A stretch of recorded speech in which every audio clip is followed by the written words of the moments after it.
Olá, meus irmãos. A paz do Mestre esteja com todos vocês. Que Deus abençoe quem me ouve. Que o Senhor possa vir falar hoje conosco, sempre por intermédio da sua santa palavra. O texto para a nossa breve meditação encontra-se na Epístola de Paulo aos Romanos, capítulo 6. Eu quero ler com vocês a partir do verso 12. Diz assim: Não deixe que o pecado reine sobre o seu corpo, que está sujeito à morte, cedendo aos desejos pecaminosos. Não deixe que nenhuma parte de seu corpo se torne instrumento do mal para servir ao pecado, mas em vez disso entregue-se inteiramente a Deus. Eu quero repetir isso: entreguem-se inteiramente a Deus, pois vocês estavam mortos e agora têm nova vida. Portanto, ofereçam seu corpo como instrumento para fazer o que é certo, para a glória de Deus.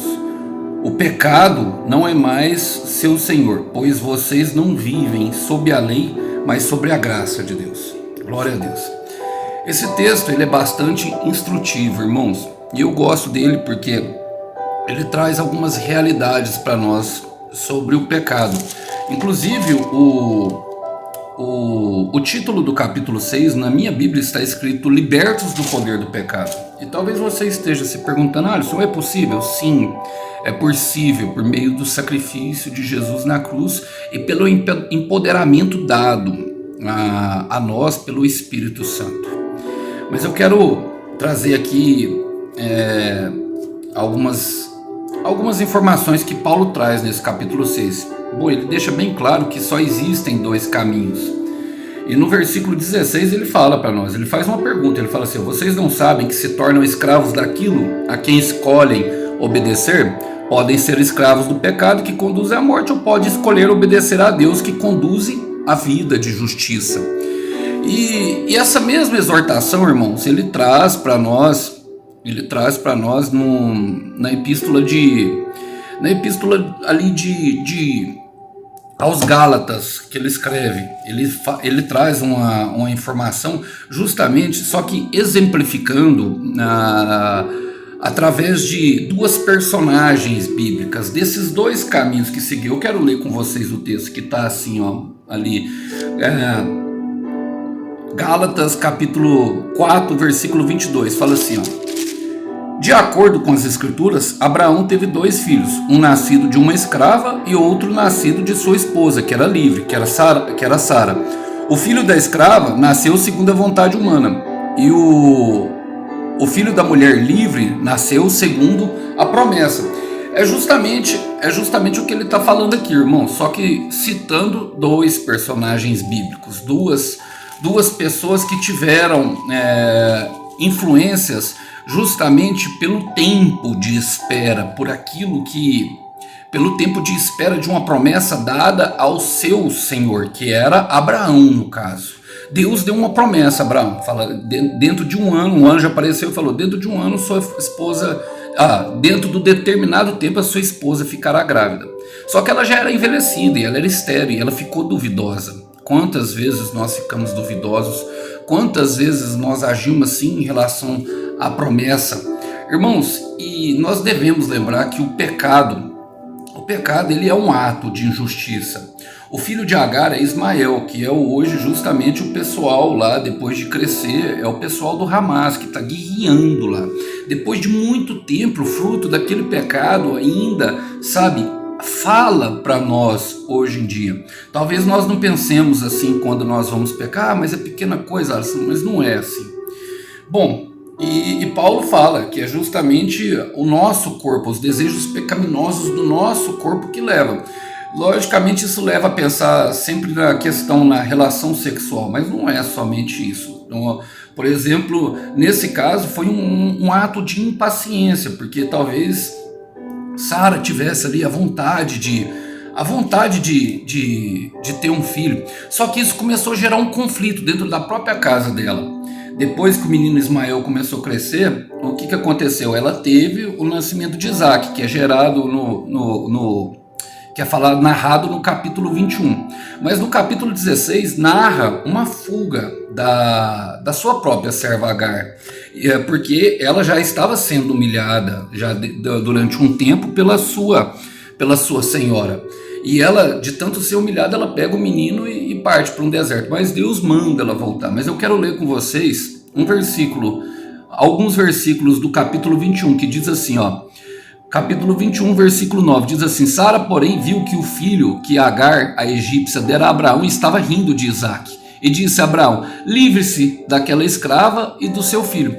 Percebe, meus irmãos, o que acontece? Um filho da precipitação, porque eles não aguentaram esperar a promessa, gerou toda uma confusão do lar deles. A palavra não conta como foi o dia a dia, o cotidiano, mas nós podemos perceber através desse versículo que houve problemas no cotidiano. Ali pelo que me parece, ao ler, a grosso modo, era uma simples discussão de irmãos, o irmão mais velho tirando onda com o irmão mais novo, mas por causa do ciúme, talvez porque no coração de Sara passasse a imagem do seu esposo deitando com sua serva, isso tudo vai trazendo um caminhão de emoções ao nosso coração. Irmãos, e o que eu quero dizer com isso? Bom, olha, no versículo 12 fala assim, ó, aí no versículo 11 fala assim, ó, isso perturbou demais Abraão, pois envolvia um filho seu, era um filho.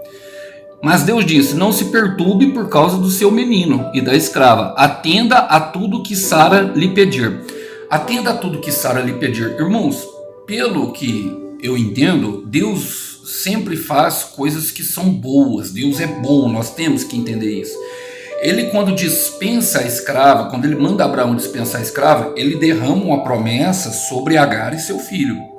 Ele não deixa eles desguarnecidos, ele não deixa eles desprovidos.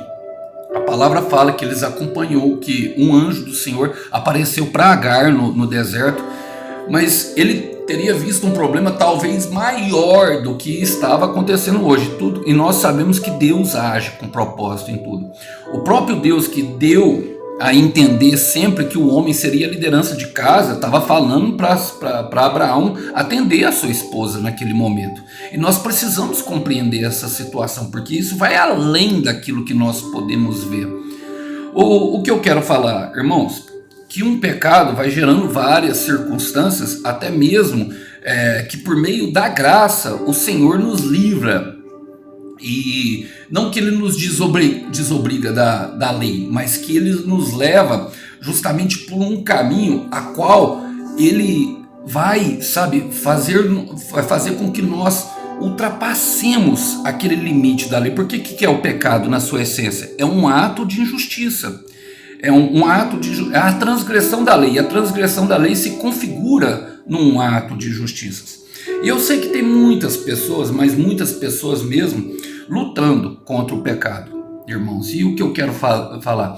Porque naquele momento ali, talvez Abraão, por ser o líder da casa, talvez ele pudesse pensar que estava pecando contra Deus. Em algumas situações, irmãos, em algumas situações muito específicas, eu quero aqui já deixar o meu pedido de perdão. E para isso, o que eu vou falar agora, eu quero provar, logicamente, dentro da Bíblia. Eu falei que, em alguns casos, as pessoas que eram tentadas por Satanás, elas sempre tinham o direito de escolher, o que não é uma verdade bíblica. Eu falei isso, falei que o livre-arbítrio Deus nos dá. Mas em alguns casos específicos, ele permitirá que nós sejamos subjugados pelo inimigo ou até mesmo por ele, como nesse caso, levando assim o nosso livre-arbítrio subjugado a uma vontade ou uma permissão divina. E como Paulo trouxe aqui para nós, ele fala, não deixe que nenhuma parte do seu corpo se torne um instrumento do mal, porque quando nós deixamos, é instrumento do mal. No versículo 7, porém, ele fala assim, ó, no capítulo 7, versículo 19, ele fala: quero fazer o bem, mas não faço. Não quero fazer o que é errado, mas ainda assim o faço. Era o conflito que tinha dentro da mente de Abraão, dispensar a serva, sabe, num deserto ali, sabe, coiotes e pessoas, sabe, o mundo naquela época era muito mais mal do que hoje, irmãos, eu creio, sabe, porque não tinha assim, internet, câmera e segurança, sabe, não tinha, eram desertos longos e andarilhos andavam por todo lado. Imagina uma mulher andando naquela situação, como viria junto, só com o seu filho, não tinha esposo. Então era justo que o coração de Abraão estivesse perturbado, mas naquele momento Deus estava desobrigando ele daquela situação, porque ele mesmo cuidaria. E em alguns momentos, irmãos, Deus entrega, sabe, as pessoas. E para isso eu quero que vocês vejam um vídeo, se vocês não viram, que está com um cartaz pequenino, com o título de Deixa Deus te levar além. Anteriormente eu creio que ministrei essa palavra sobre as crianças que eram sacrificadas a Moloque. Eu conto toda a história lá.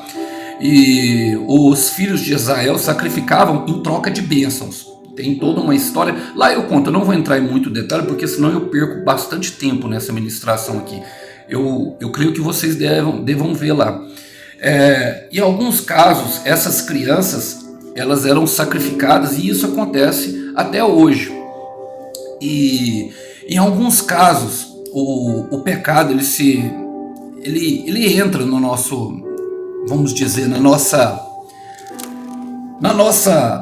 vida como um subjugamento de Deus. Talvez em alguns casos por causa dos nossos pais, como naquele caso, ou talvez porque nós mesmos escolhemos entrar nessa situação. E o que eu quero falar aqui, eu quero tomar muito cuidado, porque eu em determinado momento eu falei que o nosso livre-arbítrio ele sempre vai ser nosso, e não é o que as escrituras mostram. Por isso que eu estou falando isso, porque Paulo traz uma ideia de nós oferecermos o nosso corpo, e Lucas relata no seu evangelho, o evangelho de Jesus Cristo segundo Lucas, capítulo 9, eu quero ler com vocês e quero que prestem bastante atenção. O caso de um homem que chega ali e pede a Jesus um milagre, porque os discípulos não deram conta de expulsar o espírito impuro que estava nele, um demônio. Ele fala assim: um homem da multidão gritou: mestre, suplico que veja meu filho, o único que tem. Um espírito impuro se apodera dele e o faz gritar. É o espírito que o faz gritar. Lança-o em convulsões e o faz espumar pela boca. Sacode-o violentamente, quase nunca o deixe em paz.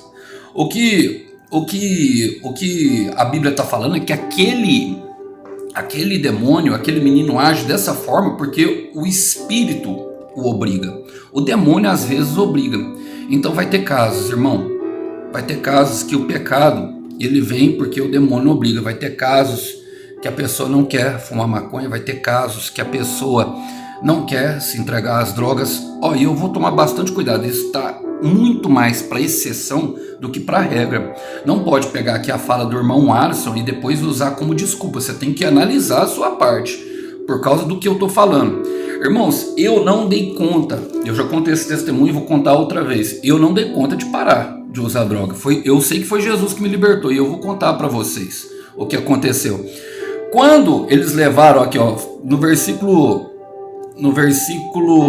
42 de Lucas 9, fala assim, quando o menino se aproximou, o demônio derrubou no chão numa convulsão violenta. A palavra fala que ele lançava no fogo, agora lançava na água.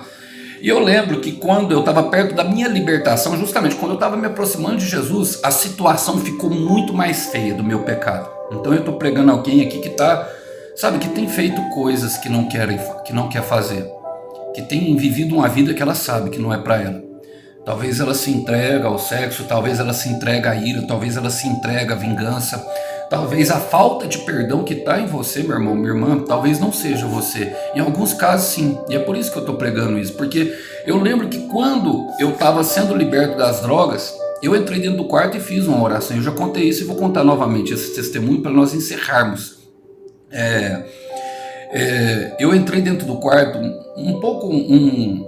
minha filha pediu para me levar ela, e eu lembro que naquela época eu estava cheirando muita cocaína. Foi logo depois de ter conhecido Jesus, já ter ido na igreja e já estar em situações ali de conhecer a palavra, de ver, e o meu espírito estava muito agitado dentro de mim, porque eu não conseguia largar a droga. E um dia eu entrei dentro do quarto e falei: Senhor, se o Senhor não fizer alguma coisa, eu sei que o Senhor existe, mas se o Senhor não fizer alguma coisa, eu nunca vou parar de cheirar cocaína. E provavelmente, eu orei dessa forma, irmão. Eu falei, provavelmente, depois de eu falar com o Senhor, eu entrei dentro do meu quarto e falei, provavelmente se eu entrar, a hora que eu parar aqui, eu vou esticar uma carreira e vou cheirar. E assim eu fiz, irmão.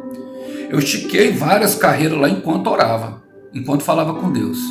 Eu lembro que minha casa passava uma perturbação, às vezes ficava metade no escuro, às vezes metade, e ninguém explicava, sabe? Porque o meu controle era o único que abria três portões eletrônicos. Eu morava aqui já nessa casa onde eu tô. 3 portões eletrônicos, e os caras que eram especialistas em portão eletrônico, eles falavam que isso é impossível, porque é uma codificação única de... sabe, que é impossível ser copiada. E o meu portão, na hora que eu abri, ele abria o portão do vizinho ali de baixo e o vizinho da frente. E aquilo me perturbava, porque eu achava até que um dia eu vi um espírito andando dentro de casa, e nesse dia eu orei. E fui levar minha filha no dentista. Quando eu fui levar minha filha no dentista, eu parei lá de fora, depois de ter cheirado, do jeito que eu falei para o Senhor, veio um motoqueiro. E ele veio orando em línguas. Darabanda sabadereka mandaraia, parou do meu lado. Shrebandarabassobicantarabacumbia. Você me chamou? Irmão, eu era carnal. Eu nem sabia o que era oração em línguas. E ele parou e falou comigo: você me chamou? Eu falei assim: eu não, eu olhei, estava escrito mototáxi, irmão. Carnal. Ele falou assim: você me chamou, é porque você não consegue ver a minha verdade ainda. Porque os demônios têm te prendido. Falou de jeito para mim. Os demônios têm prendido a sua mente, mas o meu pai deu uma ordem. Ele falou de jeito para mim: o meu pai deu uma ordem. E esses demônios que te prendem hoje, eles estão caindo por terra. Falaram de jeito para mim. Irmão, depois daquele dia, a minha vida virou de perna pro ar, uma reviravolta.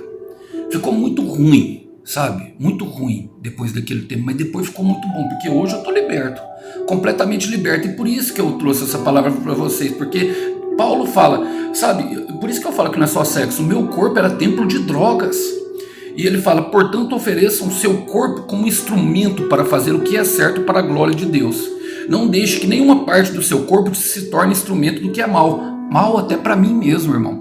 Porque a verdade é que Deus, ele não quer só fazer, sabe, uma visitação de vez em quando em nós. Ele quer morar em nós eternamente. Ele quer que nós... E é por meio do Espírito Santo que nós somos capazes, meus irmãos, de vencer o pecado. É um processo e é longo. Mas talvez você seja das pessoas que talvez o seu pai e a sua mãe tenha lhe oferecido para Moloque.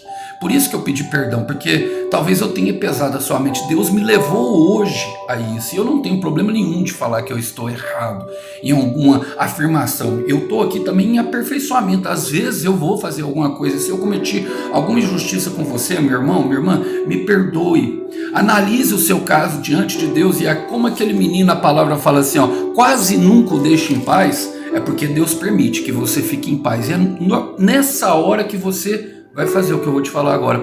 Ofereça o teu corpo. Faça como eu. Ore dentro do seu quarto: Senhor, eu estou cansado dessa vida. Ó, eu estou pecando em tal área, eu estou fazendo... Fala abertamente. Eu falei para o Senhor, falei: Senhor, eu vou cheirar cocaína a partir do momento, a hora que eu acabar de falar com o Senhor. Eu falei dessa forma. Rasga o verbo: oferece o teu corpo. Ele quer ser morada. Ele quer. Sabe, eu quero terminar com vocês. Sabe, fala para Deus que você não está aguentando mais. Fala para Deus que está difícil vencer o pecado. Se você não está dando conta, fala para Deus, conta para Deus, sabe, consagra o teu corpo, o teu ser. Senhor, eu quero ter o casamento que o Senhor tem para mim, eu quero viver a vida que o Senhor tem para mim, eu quero, sabe, essas promessas da Bíblia: paz, prosperidade. Ore hoje, irmão, não deixa passar de hoje não. A hora que você lê isso aí, se você veio até aqui é porque Deus permitiu. Eu quero terminar com vocês, porque Paulo fala em Romanos 12:1: portanto, irmãos, rogo-lhe pelas misericórdias de Deus que ofereçam em sacrifício vivo, santo e agradável a Deus. E este é o culto racional. Ó, se ofereçam em sacrifício vivo, santo e agradável a Deus. É nós nos oferecemos corpo, alma e espírito. Essa é a intenção de Deus. Eu queria deixar essa mensagem hoje para vocês, irmão. Não deixa para amanhã não. Isso você pode fazer hoje, se você está vendo, tá? Que Deus abençoe. A paz do Mestre